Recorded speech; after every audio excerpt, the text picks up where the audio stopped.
Solid Mindanao Eagle. Update tayo sa mga balita mga ludi, no? Balita ngayon sa investigation sa flood control project. Grabe, no? Grabing debate ng mga public government official, no?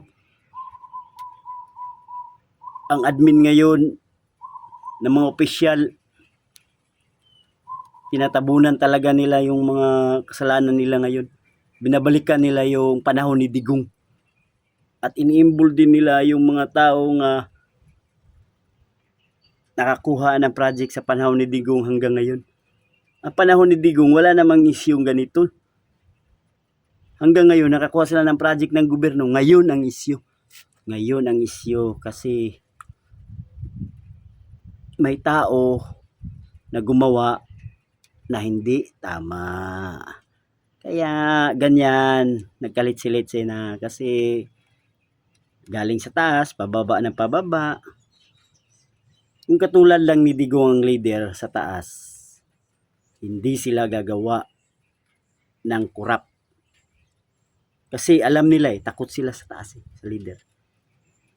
Takot sila kay Tatay Digong na gumawa ng kasalanan.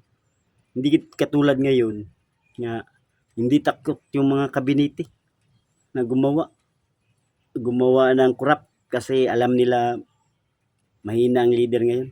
Kaya nating ilagay sa bulsa at paikot-ikutin sa ating mga palad. 'Di ba? Si Duterte, kahit isang anak niya, hindi niya binigyan ng posisyon sa Malacanang. Kahit house speaker man lang, hindi niya binigay. Kahit ano, kasi ayaw niya ng issue. Ayaw niya ng issue nga may involved sa kanyang mga anak. Nga dahil sa kanyang mga anak, yan, mga government pa rin yung mga anak niya, pero local government. Pero pinapalitan niya ang mga sekretary niya doon. Pag kunting issue, palit agad. Yun ang totoong leader. Pag may